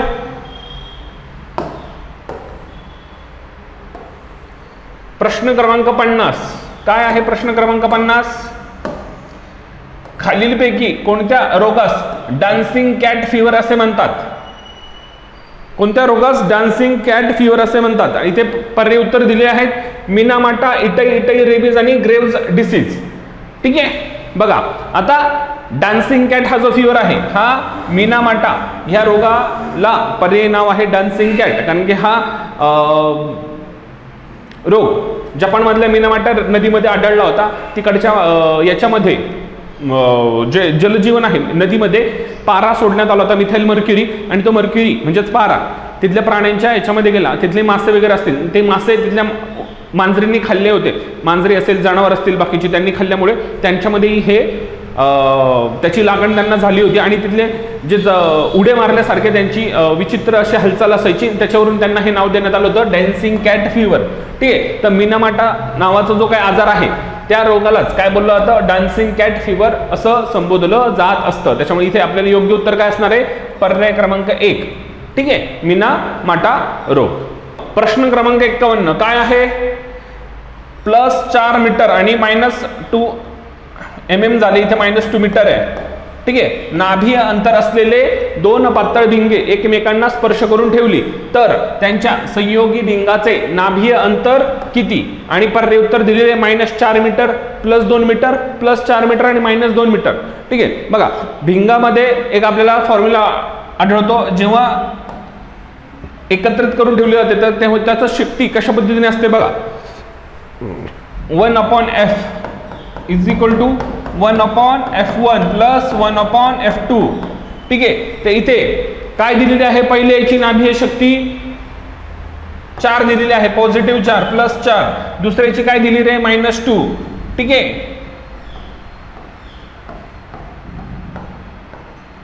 ठीक आहे बघा. मग आता याचं असं केलं तर काय होईल, -2. आता यांचं काय करायचं आहे, लघुत्तम सामायिक विभाजक जर घडलं तर 4 येईल. ठीक आहे बघा. मग 4 ने याला 4 करायचं असेल तर काय येणार आहे, 4 1 4. इथे एकच खाली तर 4 आहेच आहे, त्याच्यानंतर इथे काय येणार आहे, ठीक आहे -1/4. आलं लक्षात उत्तर. चला मग आपलं उत्तर काय असणार आहे, एकत्रित जर जेव्हा त्याचं हे करू तर आपल्याला काय मिळणार आहे, फोकल लेंथ -4 मीटर. हे याचं काय असणार आहे, उत्तर असणार आहे. प्रश्न क्रमांक 51 उत्तर काय आहे, -4 मीटर. ठीक आहे. 1/f = 1/f1 + 1/f2 दोन्हींचं एकत्रित करत असतो. एकाचं 4 आहे, एकाचं ऋण आहे. ठीक आहे. मग त्याच्यावरून आपल्याला उत्तर मिळतंय -4 मीटर. ठीक आहे. चला पुढचा प्रश्न विद्यार्थी मित्रांनो, प्रश्न क्रमांक 52 काय आहे, विद्युत दिव्यामध्ये रासायनिक दृष्ट्या निष्क्रिय वायूंचे मिश्रण भरलेले असते आणि कारण. 4 वाक्य दिलेले आहेत. टंगस्टन धातूच्या कुंडलांचे ऑक्सिडेशन होऊ देत नाहीत. बी, टंगस्टन धातूच्या कुंडलाचा द्रवणांक वाढवितात. आणि सी, निष्क्रिय वायू विपुल व स्वस्त असतात. आणि चौथा आहे, प्रकाशाची तीव्रता वाढवण्यास मदत करतात. ठीक आहे. आणि आपल्याला काय विचारलेलं आहे, पर्यायी उत्तरं विचारलेली आहेत. तर इथे विद्यार्थी मित्रांनो पहिलं जे वाक्य आहे, टंगस्टन धातूच्या कुंडलांचे ऑक्सिडेशन होऊ देत नाही. बघा जो दिवा असतो त्याच्यामध्ये टंगस्टन धातू वापरला असतो, त्याचं ते कॉईल असते कुंतल. ठीक आहे. तर ते धातू जर ऑक्सिजनच्या संपर्कात आले तर त्याचं काय होऊ शकतं, ऑक्सिडेशन होऊ शकतं आणि तो लवकर खराब होऊ शकतो. मग निष्क्रिय वायू जर त्याच्यामध्ये टाकला तर त्याच्यामध्ये ऑक्सिजन राहणार नाही आणि ऑक्सिडेशन ही क्रिया घडून येणार नाही. त्याच्यामुळे तो टंगस्टन धातू चांगला राहील आणि त्याच्यामधून आपल्याला काय मिळेल, चांगल्या पद्धतीने विद्युत प्रवाह, विद्युत दिवा हा चांगल्या पद्धतीने कार्यरत राहील. ठीक आहे. त्याच्यामुळे हे वाक्य काय ठरतंय, योग्य ठरतंय. त्याच्यानंतर टंगस्टन धातूच्या कुंडलाचा द्रवणांक वाढवतात. ऑलरेडी टंगस्टन हा धातू जो आहे त्याचा मेल्टिंग पॉईंट खूप जास्त असतो. त्याच्यामुळे हे जे आहे विधान चुकीचं ठरतंय. त्याच्यानंतर निष्क्रिय वायू विपुल व स्वस्त असतात, हे पण विधान काही याच्या संदर्भाने चुकीचं ठरतंय. प्रकाशाची तीव्रता वाढवण्यास मदत करतात, चूक. ठीक आहे. तर इथे आपलं काय, पर्याय क्रमांक 4 हे योग्य ठरतंय. फक्त अ हे सत्य आहे. आपल्याला काय कारण विचारलेलं आहे, तर कारण काय आहे, निष्क्रिय वायू आपण का भरत असतो, कारण की त्याच्यामुळे ऑक्सिडेशन क्रिया घडून येत नाही.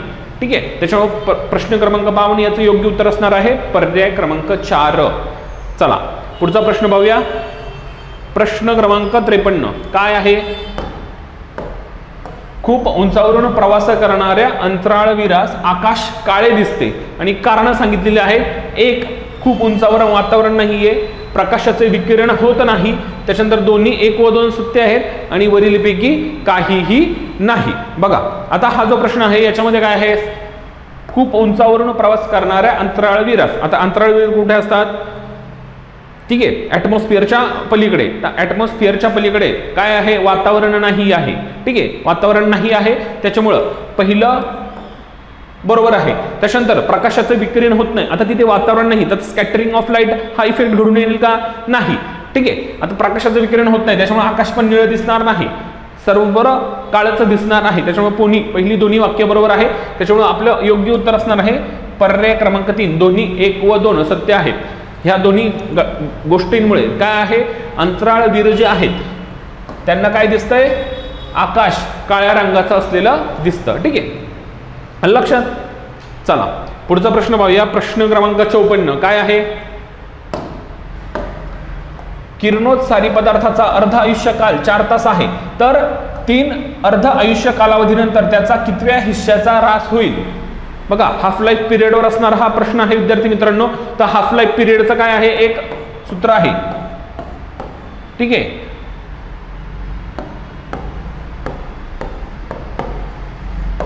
ठीक आहे. हाफ लाईफ पिरियड 1/2 इंटू त्या ब्रॅकेटचा रेस टू n. ठीक आहे. आता इथे बघा किती हे सांगितलंय त्यांनी, 3 अर्ध आयुष्यकाल. n म्हणजे किती, 3 अर्ध आयुष्यकाल. n = 3 आहे इथे. मग काय करणार आहोत आपण, 1/2 रेस टू 3. तर 1/2 किती येतो रे, 8. ठीक आहे, हाफ लाईफ मिळाला आपल्याला 8. ठीक आहे, परंतु हा कशातून होतोय, त्याच्या कितव्या हिस्साचा ऱ्हास होईल असं विचारलेलं आहे. मग तिसऱ्या हिस्सामधून कशामधून जाणार आहे, 1 जो आहे त्याच्यामधून एवढा हिस्सा जाणार आहे. मग आपल्याला तिथे काय करावं लागेल, 1 मधून हे वजा करायचं आहे. ठीक आहे, 1 मायनस 1/8, मग 8 1 8, 8 वजा 1/8, 7/8. ठीक आहे, उत्तर आलं आपल्याला 7/8. मग किती वेळा हिस्साचा ऱ्हास होईल बघा, दुसरा हिस्सा जो आहे 7/8 एवढ्या हिस्साचा त्याचा ऱ्हास होणार आहे. त्याच्यामुळे योग्य उत्तर काय आहे, पर्याय क्रमांक 2. ठीक आहे, आलं लक्षात. चला पुढचा प्रश्न बघूया. प्रश्न क्रमांक 55.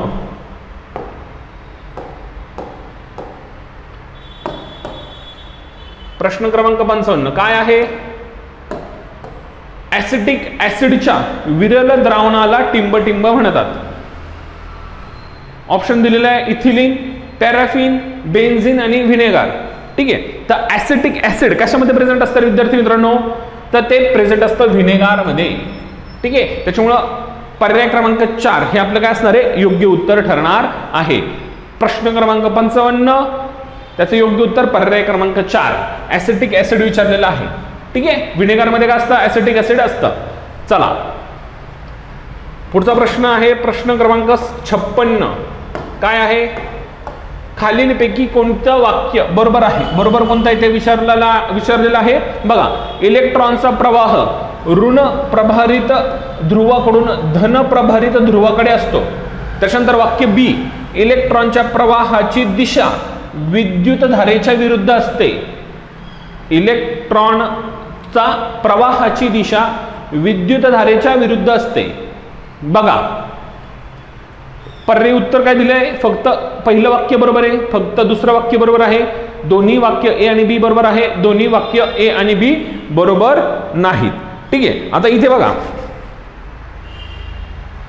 इलेक्ट्रॉनचा प्रवाह धन ध्रुवाकडून ऋण ध्रुवाकडे असतो.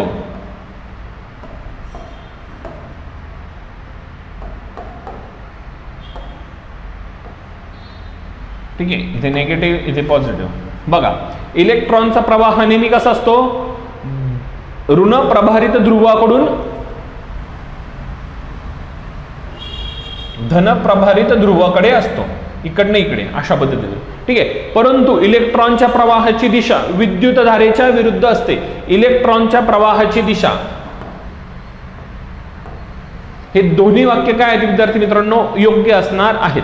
ठीक आहे, त्याच्यामुळे आपलं पर्याय उत्तर काय असणार आहे, पर्याय क्रमांक 3 हे योग्य उत्तर असणार आहे. बघा इलेक्ट्रॉन्स नेहमी कसं असतात, निगेटिव्ह टू पॉझिटिव्ह. ठीक आहे, फ्लो डायग्राम दाखवताना आपण कसं दाखवतो, पॉझिटिव्ह टू निगेटिव्ह. ठीक आहे, म्हणजे हे एकमेकांना अपोजिट असते. विद्युत धारेची दिशा आणि इलेक्ट्रॉनच्या प्रवाहाची दिशा ही एकमेकांना अपोजिट दाखवली जात असते विद्यार्थी मित्रांनो. ठीक आहे, त्याच्यामुळे हा प्रश्न इथे दोन्ही वाक्य काय ठरतात, योग्य ठरतात. त्याच्यामुळे ए आणि बी दोन्हीही बरोबर ठरतायत, आपल्याला बरोबर विचारलेलं आहे. ठीक आहे, चला पुढचा प्रश्न बघूया. प्रश्न क्रमांक 57 काय आहे, प्रश्न क्रमांक 57 खालीलपैकी कोणते पूर्ण अष्टक असलेले मूलद्रव्य आहेत. आणि 4 ऑप्शन दिलेले आहेत, मॅग्नेशियम, सोडियम, निऑन, हिलियम. विद्यार्थी मित्रांनो मॅग्नेशियम काय आहे 12 त्याचा ॲटॉमिक नंबर आहे, सोडियमचा आहे 11, निऑनचा आहे 10 आणि हिलियमचा आहे 2. ठीक आहे, मग याचं इलेक्ट्रॉनिक कॉन्फिगरेशन काय राहील, 2 8 2. त्याच्यानंतर याचं काय राहील, सोडियमचा 2 8 1, इथे राहील निऑनचा 2 आणि 8 आणि याच्यामध्ये 2. ठीक आहे, तर याच्यामध्ये सर्वात शेवटच्या कक्षामध्ये 8 इलेक्ट्रॉन पाहिजे, त्याला आपण काय बोलतो, अष्टक स्थिती. मग इथे कोणाची अष्टक स्थिती पूर्ण होते, तर पर्याय क्रमांक 3 निऑन याची अष्टक स्थिती पूर्ण होते. त्याच्यामुळे योग्य उत्तर असणार आहे निऑन. ठीक आहे, हेलियम 2 इलेक्ट्रॉन आहेत, परंतु त्याच्या शेवटच्या कक्षामध्ये 8 इलेक्ट्रॉन नाही आहे. ठीक आहे, मग ते अष्टक पूर्ण करत नाही. आणि निऑन असेल, हिलियम असेल, हे कसे आहेत, निष्क्रिय वायू आहेत. ठीक आहे, लक्षात ठेवायचं आहे. चला, त्याच्यामुळे योग्य उत्तर आहे पर्याय क्रमांक 3. चला पुढचा प्रश्न क्रमांक. नमस्कार विद्यार्थी मित्रांनो, स्पॉटलाईट अकॅडमीची जी बघा आपली कंबाईन एक्झामसाठी जी टेस्ट नंबर 6 जे आहे बघा, त्याचे जे इतिहास या विषयाचे जे प्रश्न आहेत आणि त्याची जी उत्तर आहेत ते आज आपण बघणार आहेत. बघा पहिला जो क्वेश्चन आहे बघा 71 नंबरचा जो क्वेश्चन आहे, ओके, की ब्रिटिश काळात जे आहे जे विद्यापीठांची स्थापना जेव्हा झाली त्यानंतर पदवीसाठी म्हणून आलेल्या पहिल्या वर्षीच्या ज्या परीक्षेत की 4 जण उत्तीर्ण वगैरे झाले बघा बॉम्बे युनिव्हर्सिटीमधून. म्हणजे तुम्हाला माहिती आहे बघा 1857ला ज्या आहेत या युनिव्हर्सिटीज ज्या आहेत, बॉम्बे असेल किंवा मद्रास असेल किंवा कलकत्ता, या 3 ठिकाणी युनिव्हर्सिटी स्थापन होत्या. तर त्यात युनिव्हर्सिटी स्थापन झाल्यानंतर बॉम्बे विद्यापीठातून जे आहे 4 जण जे उत्तीर्ण झाले त्यांचा योग्य गट तुम्हाला ओळखायचा आहे बघा. RG भांडारकर जे आहेत बघा, RG भांडारकर जे आहेत तर ते ऑब्व्हियसली तुम्हाला माहिती आहे बघा, RG भांडारकर किंवा MG रानडे, बरोबर, हे दोन्ही व्यक्ती आहेत बघा. आता दोन्ही ठिकाणी हे कॉमन आहे बघा, पण इथं अण्णासाहेब कर्वे वगैरे येणार नाहीत बघा, किंवा इथं पण अण्णासाहेब कर्वे, कारण अण्णासाहेब कर्वे यांचा कालखंड जे आहे बेसिकली तुम्हाला माहिती आहे की 1858च्या आसपास जन्मत असेल बघा अण्णासाहेब कर्वेंचा, कारण 1958ला वगैरे जेव्हा भारतरत्न मिळाला तेव्हा ते 100 वर्षाची. ते ह्या 2 ऑप्शनमधून जे आहे इथून सुद्धा तुम्ही इथं अण्णासाहेब कर्वे एका क्रोनॉलॉजीवरनं सुद्धा तुम्ही आन्सरपर्यंत जातात बघा. करेक्ट आन्सर जे आहे बघा, बाळ मंगेश वागळे, वामन आबाजी मोडक, महादेव गोविंद रानडे आणि रामकृष्ण RG भांडारकर जे आहेत बघा, जे डेक्कन कॉलेजचे नंतर प्राचार्य वगैरे होतील बघा, RG भांडारकर. ओके, इतिहास संशोधनामध्ये प्रचंड मोठं नाव असलेलं. तर पहिला जो पर्याय आहे तेच याचं त्यामुळं करेक्ट आन्सर असणार आहे बघा. 71चं जे आन्सर आहे ते आन्सर नंबर 1 जे आहे तर ते करेक्ट आन्सर आहे. पुढचा जो प्रश्न आहे बघा की राष्ट्रीय काँग्रेसचे अध्यक्ष राहिलेल्या, राष्ट्रीय काँग्रेसचा अध्यक्ष वगैरे होतं कोणी, हिंदुस्थानात अमेरिकेप्रमाणेच एक संयुक्त लोकसत्ताक राज्य, एक डेमोक्रेटिक स्टेट पाहिजे बाबा अशी मागणी कोणी केली, कोणती अशी व्यक्ती बाबा जी नंतर काँग्रेसचे अध्यक्ष वगैरे राहिले बघा. आता वेडरबर्न, हेनरी कॉटन, विलिंग्डन आणि हंटर. आता तुम्हाला माहिती आहे लॉर्ड विलिंग्डन वगैरे जे आहेत तर हे कधीच जे आहे ते काँग्रेसचे अध्यक्ष वगैरे राहिलेले नाहीत, किंवा विल्यम हंटर जे आहे हे पण काँग्रेसचे कधी अध्यक्ष राहिलेले नाही आहेत. राहिल्या जे 2 आहेत बघा, दोन्ही ब्रिटिश अधिकारी नाही, वेडरबर्न असतील किंवा हेनरी कॉटन असतील, हे दोघं काँग्रेसचे अध्यक्ष राहिलेत बघा. जसं जॉर्ज ज्यूल तुम्हाला माहिती आहे बघा, 4थ्या सेशनला 5व्या सेशनला वेडरबर्न असतील, आणि हेनरी कॉटन जे आहेत ते कोणत्या मुंबईच्या अधिवेशनाला, कितव्या मुंबईच्या अधिवेशनाला अध्यक्ष वगैरे होते तुम्ही मला कमेंटमध्ये सांगायचे बघा. तर हेनरी कॉटन यांचं जे आहे यांचं हे स्टेटमेंट बेसिकली तुम्हाला दिसून येतं एक राष्ट्रवादी थोडासा विचारांचा ब्रिटिश अधिकारी तुम्हाला दिसून येते की जो म्हणतो की भारतामध्ये ज्या पद्धतीने अमेरिकेमध्ये लोकसत्ताक राज्य त्या पद्धतीने हे राज्य असलं पाहिजे. हेनरी कॉटन ऑप्शन नंबर 2 जे असेल ते त्यामुळं याचं करेक्ट ऑप्शन असेल बघा. नेक्स्ट जो क्वेश्चन आहे बघा 73 नंबरचा, की खाली काही घटना दिलेत आणि कोणती घटना जी आहे ते आधी झालेली असं तुम्हाला विचारले बघा. अशा पद्धतीचे प्रश्न जे आहेत बघा रिसेंटली ज्या CDSचा वगैरे पेपर होता त्यामध्ये पण ह्या क्रोनॉलॉजिकल ऑर्डरने मांडण्यात वगैरे विचारली. आता हा प्रश्न आहे की कोणती घटना सर्वात आधी, म्हणजे क्रोनॉलॉजिकली कोणती घटना आधी आहे. दादाबाईंनी ईस्ट इंडिया असोसिएशनची स्थापना, आता 1866 मध्ये तुम्हाला माहिती आहे लंडन या ठिकाणी जे आहे तर ते दादाबाईंनी ईस्ट इंडिया असोसिएशनची जी आहे ते स्थापना केली होती.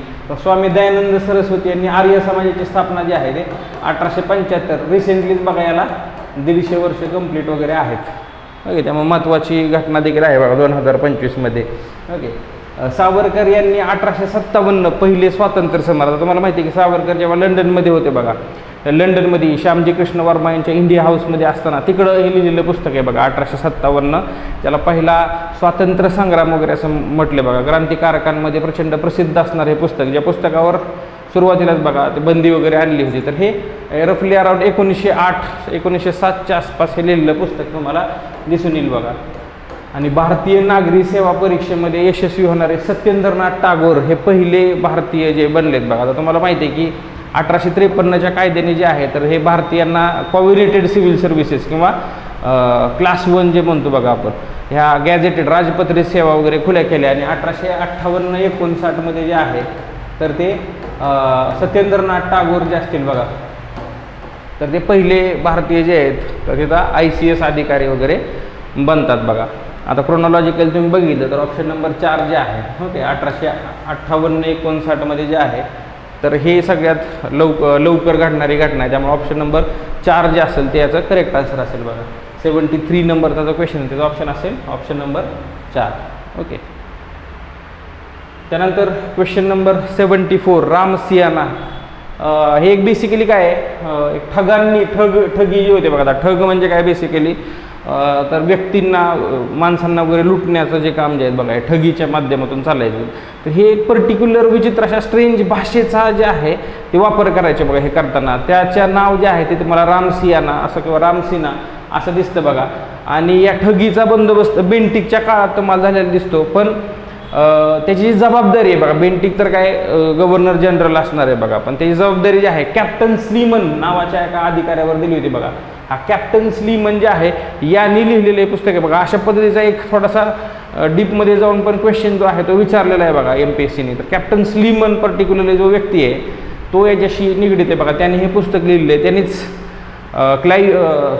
बेंटिकच्या नेतृत्वाखाली जे आहे बेसिकली तर ते ठगांचा बंदोबस्त वगैरे केला होता. तर कॅप्टन स्लीमन ऑप्शन नंबर 2 जे असेल ते याचा करेक्ट आन्सर असेल बघा. 74चं जे आन्सर आहे बघा ऑप्शन नंबर 2. त्यानंतर बघा मणिपूरचं चर्चेत होतं बघा येत्या रिसेंट वर्षामध्ये बघा. तर त्या पद्धतीने जे आहे मणिपूरचा इतिहास, मणिपूरच्या सगळ्या गोष्टीवर जे आहे ते बऱ्याच वेळा आर्टिकल्स आलेले आहेत बघा. त्याच्या अनुषंगाने बघा 1891 मध्ये असंच अँग्लो मणिपूर वॉर वगैरे झालं होतं बघा. आता मणिपूर जे होते बघा तर ते आश्रयदात स्टेट होतं बघा, प्रोटेक्टरेट स्टेट होतं आधी. आणि मग अँग्लो मणिपूर वाद जो झाला बेसिकली 1891चा, त्या काळामध्ये कोण गव्हर्नर जनरल वगैरे होता. आता तुम्हाला हे अँग्लो मणिपूर वॉर जरी माहीत नसतं तरी कालखंडावर तो सुद्धा तुम्ही करू शकत होता बघा. तुम्हाला माहिती आहे बघा की लॉर्ड लिटन, त्यानंतर येणारा लॉर्ड रिपन असेल, त्यानंतर येणारा लॉर्ड डफरिन 84 to 88 डफरिन असेल, आणि डफरिन नंतर येणारा जो व्यक्ती आहे बघा त्याच्या कालखंडात जे आहे लॉर्ड लॅन्सडॉन. ठीक आहे, लॅन्सडॉनच्या काळात घडणारी घटना आहे बघा. आता 1891 म्हणल्यानंतर सुद्धा बऱ्याच जणांनी बघा लॉर्ड कर्झन इलिमिनेट करायला पाहिजे होतं, कारण 1905 1899च्या पुढं जे आहे कर्झन आहे. लॉर्ड डफरिन जे आहे ते 1884 to 1888 आहे बघा, काँग्रेसच्या स्थापनेच्या वेळेचा व्यक्ती. प्रत्येक गव्हर्नर जनरल आणि त्याच्या काळातली एक महत्त्वपूर्ण घटना जरी लक्षात ठेवली तुम्ही तरी एक रफली टाईम पिरियड जो आहे तो त्याच्या लक्षात येऊ शकतो बघा. जसं कर्झनच्या वेळेस मी तुम्हाला सांगितलं की बंगालची फाळणी असेल, ओके, त्यामुळे हा ऑप्शन येणार नाही बघा. किंवा डफरिनच्या वेळेस काँग्रेसची स्थापना आहे, ओके. लॉर्ड कॉर्नवॉलिस तर ऑब्व्हियसली येणार नाही, तुम्हाला माहिती आहे बघा, दुसराच गव्हर्नर जनरल आहे, ओके. वॉरेन हेस्टिंग नंतर जे आहे तो दुसराच गव्हर्नर जनरल तुम्हाला दिसून येतो. त्यामुळे तिन्ही ऑप्शन तुम्ही इझिली इलिमिनेट करत होता. करेक्ट आन्सर जे असणार आहे ते बघा ऑप्शन नंबर 4 लॉर्ड लॅन्सडॉन. आता लॅन्सडॉनच्या काळात अजून काय काय गोष्टी झाल्यात ते आपण बघणे जे आहे ते तुम्हाला इथं अपेक्षित आहे बघा. 75चं जे आन्सर आहे बघा ऑप्शन नंबर 4 जे असेल ते याचं करेक्ट आन्सर आहे. याच्यानंतर बघा सय्यद अहमद खान, ओके, यांच्या खालील संस्था ज्या आहे ते कालानुक्रमे तुम्हाला लावायच्यात बघा. आता सय्यद अहमद खान जे आहे अलीगड चळवळीशी प्रसिद्ध असणारं नाव जे आहे, किंवा टू नेशन थेरी, द्विराष्ट्रवादाचा सिद्धांताचे जनक ज्यांना आपण म्हणतो बघा, ते सय्यद अहमद खान यांनी सामाजिक धार्मिक सुधारणा चळवळीमध्ये यांचं योगदान दिसतं बघा. पर्टिक्युलरली मुस्लिमांनी जे आहे तर ते आपलं पारंपरिक ज्ञान सोडून जे आहे, म्हणजे पारंपरिक ज्ञानाबरोबरच सोडून नाही, पारंपरिक ज्ञानाबरोबरच पाश्चात्य आधुनिक शिक्षणाचा पुरस्कार जे आहे, म्हणजे आधुनिक शिक्षण घेतलं पाहिजे अशा आशयाचा पुरस्कार करणारे व्यक्ती म्हणजे सर सय्यद अहमद खान. यांनीच त्यासाठी व्हिक्टोरिया स्कूल जे आहे बघा 1863 मध्ये वगैरे स्थापन केलं होतं, किंवा 1864 मध्ये मुस्लिम सायंटिफिक सोसायटी जे आहे, मोहम्मडन मुस्लिमांसाठी जे आहे सायंटिफिक सोसायटी जे स्थापन केली बेसिकली, तर ते 1864 मध्ये केलेली बघा. मोहम्मदन अँग्लो ओरिएंटल कॉलेज ही स्थापना 1875 मध्ये तुम्हाला दिसून येते बघा. 1875 मध्ये तुम्हाला याची स्थापना दिसून येते. असंच जे आहे युनायटेड पॅट्रिओटिक असोसिएशन बघा, बरोबर, बनारसच्या राजांबरोबर स्थापन केली बघा 1888ला. हे काँग्रेसला विरोध म्हणून नाही बघा. युनायटेड इंडियन पॅट्रिओटिक म्हणजे काय, आम्ही ब्रिटिश शासनाप्रती देशभक्त आहोत. पॅट्रिओटिक म्हणजे बेसिकली काँग्रेसला विरोध म्हणून स्थापन केलेली संघटना तुम्हाला दिसून येते. आता हे क्रोनॉलॉजिकली तुम्हाला विचारलंय बघा. क्रोनॉलॉजिकली जे आहे बघा सगळंच ऑप्शन जे आहे ते तुम्हाला ABCD जे आहे तर ते सगळंच तुम्हाला क्रमानेच पहिलाच जे आहे बघा क्रम तुम्हाला उत्तर जे आहे ते बरोबर आहे बघा. सगळं क्रमानेच तुम्हाला दिले आहे. व्हिक्टोरिया स्कूल जे आहे गाझीपूर येथे, नंतर सायंटिफिक सोसायटी स्थापन केली आहे बघा. जसं राजाराम मोहन रॉय इथं म्हणतील बघा की वेदांत उपनिषदाच्या शिकवणीबरोबरच तुम्हाला मेकॅनिक्स माहीत पाहिजे, तुम्हाला फिजिक्स माहीत पाहिजे. वॉल्टियरची फिलॉसॉफी शिकवली गेली बघा. वेस्टर्न जे आधुनिक शिक्षण आहे बघा याचा पुरस्कार जसा तिकडं राजाराम मोहन रॉय यांनी केलेला दिसून येतो, सेम गोष्ट जी आहे ते मुस्लिम सुधारणा चळवळीमध्ये तुम्हाला सर सय्यद यांच्या बाबतीत दिसून येते बघा. त्यानंतर मोहम्मदन अँग्लो ओरिएंटल कॉलेज असेल, ज्या कॉलेजची नंतर बघा युनिव्हर्सिटी वगैरे होती बघा, बरोबर. आणि मग अलीगड युनिव्हर्सिटी ज्याला म्हणतो आपण, आणि अलीगड इथलंच युनायटेड पॅट्रिओटिक असोसिएशन हे बेसिकली काय होतं, तर बनारसच्या राजाबरोबर जे आहे ते स्थापन केलं होतं दोघांनी मिळून. हे काँग्रेसला विरोध म्हणून, कारण त्यांचा अजेंडा जो आहे फोडा आणि राज्य करा ब्रिटिशांचा, याच्या माध्यमातून ब्रिटिश जे आहेत सर सय्यद यांच्यासारख्या लोकांना घेऊन जे आहे तर मुस्लिमांनी राष्ट्रीय राजकारणात बेसिकली काँग्रेस शी जे आहे ते निगडीत राहू नये यासाठी जे प्रयत्न केले, त्यातूनच मग sir Syed Ahmad Khan United Indian patriotic association, patriotic to the British government असं जे आहे ते संघटना स्थापना 1888 वगैरे करतील बघा. ABCD जे असेल ते त्याचं करेक्ट आन्सर येईल बघा 76 नंबरचं. ओके 77 जे आहे बघा सेंट हेलेना कायदा. ओके आता सेंट हेलेना कायदा काय, सेंट हेलेना बेसिकली बघा अटलांटिकमधलं एक बेट आहे बरोबर, साऊथ अटलांटिकमधलं बेट तुम्हाला दिसून येतं की ज्या बेटाचा ताबा जो आहे तो ब्रिटिश ईस्ट इंडिया कंपनीकडनं काढून ब्रिटिश शासनाकडे वगैरे जातो, तो कायदा आहे बेसिकली. याच कायद्याने जे तुम्हाला माहिती आहे की कंपनीचं जे व्यापारी कार्य जे सगळं संपुष्टात आणलं भारतातलं देखील, म्हणजेच 1833चा कायदा. ओके हे वेगळं नाव आहे बघा बेसिकली, तुम्हाला माहिती पाहिजे म्हणून ते जे आहे ते 1833चा कायदा जो आहे दिलेला आहे बघा. त्यातलं कोणतं विधान बरोबर आहे ते तुम्हाला विचारले. आता नागरी सेवा भारतीयांसाठी खुला करण्याचा प्रयत्न केला, ऑब्व्हियसली प्रयत्न केला होता बघा, खुल्या झाल्या का नाही झाला, कारण विरोध झाला. 1853 मध्ये ॲक्च्युअलमध्ये त्या खुल्या होत्या, पण प्रयत्न झालेला आहे इथे. ओके भारतातील गव्हर्नर जनरल अंतर्गत सरकारी अधिकारांचे केंद्रीकरण, मी नेहमी लेक्चरमध्ये पण सांगत असतो बघा, 1833 जो आहे तो पीक पिरियड आहे. सेंट्रलायझेशन केंद्रीकरणाचा पीक पिरियड मानला जातो बघा, कारण इथं बंगालच्या आधिपत्याखाली जे आहे तर ते मद्रास आणि बॉम्बे हे प्रांत आणले गेले बघा. तिथल्या प्रांतांचे जे लेजिस्लेटिव्ह पॉवर्स आहेत, कायदे किंवा विधी बनवण्याचे जे अधिकार आहे, कायदे बनवण्याचे अधिकार ते काढून घेण्यात आले. आणि गव्हर्नर जनरल ऑफ बेंगॉलला आता गव्हर्नर जनरल ऑफ इंडिया म्हणायला लागले. बेंटिकच्या काळात आलेला हा कायदा आहे बघा बेसिकली, म्हणजे बेंटिक इथं असताना. ओके तर सरकारी अधिकारांचं जे केंद्रीकरण झालेलं आहे बघा. ओके त्याचे अधिकार जे आहे गव्हर्नर जनरलचे ते जास्त केलेत बघा.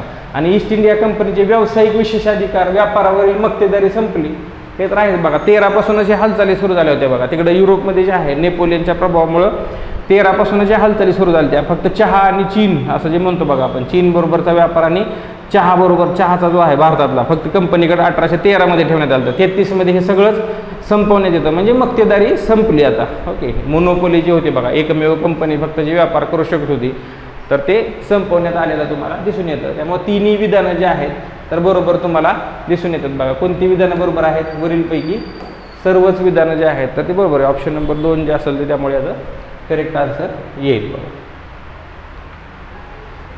ओके कोणत्या संस्थेच्या वार्षिक कार्यक्रम ॲन्युअल प्रोग्राम होता बघा, जिथं शहीद उधम सिंग यांनी ओडवायरची हत्या वगैरे केली आहे. ओडवायर जो आहे बघा तो डेप्युटी गव्हर्नर वगैरे राहिलेला आहे बघा. कधी जेव्हा जालियनवाला बाग हत्याकांड जेव्हा झालं बघा, रफली जे आहे बघा 13 एप्रिल 1919ला जे आहे हे झालं होतं बघा. म्हणजे त्याच्यानंतर 1941 मध्ये वगैरे जे आहे 21-22 1940 वगैरे मध्ये जे आहे 21-22 वर्षानंतर जे आहे या गोष्टीचा बदला जे आहे सरदार उधम सिंग यांनी घेतलेला तुम्हाला दिसून येतो.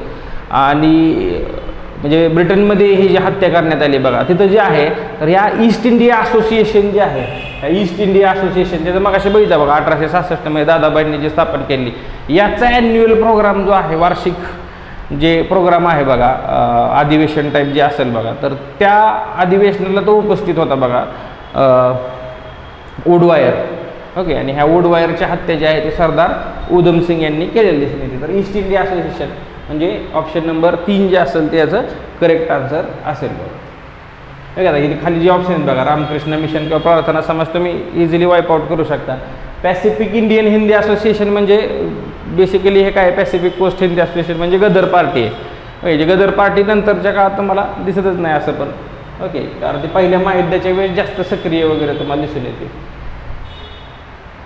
79 नंबरचा जो क्वेश्चन आहे बघा, India divided. Okay India divided हे जे भारताच्या फाळणीवरचं एक प्रमुख पुस्तक आहे बघा, किंवा एक प्रमुख उल्लेखनीय कार्य, याचे लेखक कोण असं विचारले बघा.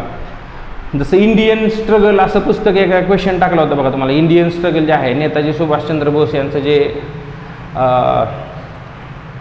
पुस्तक आहे बघा, किंवा त्याच्यानंतर जे आहे इंडिया विन्स फ्रीडम असं जे पुस्तक आहे बघा मौलाना आझादांचं, अशी जी काही पुस्तकं आहेत बेसिकली, तसं इंडिया डिवायडेड हे जे पुस्तक आहे बेसिकली, तर ते पहिले भारताचे राष्ट्रपती डॉक्टर राजेंद्र प्रसाद यांचं महत्त्वपूर्ण पुस्तक आहे.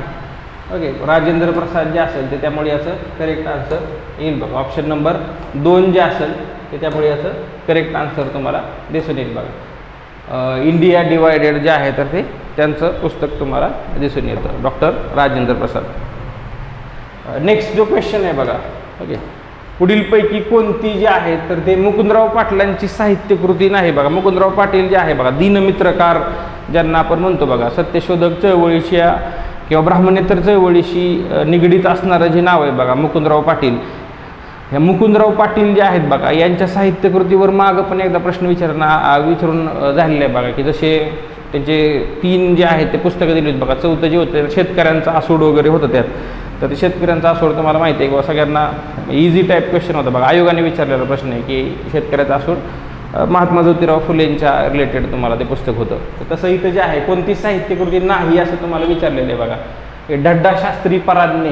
ओके, जे पुण्यात बेसिकली जे आहे पुणे या गोष्टी ढड्डा शास्त्री नावाचे व्यक्ती आहेत बघा, की जे नंतर पुनर्जन्म वगैरे होईल त्यांचा आणि पुण्यात येतील आणि त्यांना 100 वर्षानंतर त्यांना पुणे खूप बदललेलं वगैरे दिसेल, असे थीम वगैरे त्याच्यामध्ये आहे बघा. की आता मूल्य जे आहे म्हणजे जे ब्राह्मणिकल ऑर्थोडॉक्सी ज्याला म्हणतो बघा आपण, की कट्टरतावाद कसा संपत आला आहे किंवा कशा गोष्टी बदलल्या आहेत तसे थीम वगैरे तुम्हाला त्यामध्ये दिलेले बघा.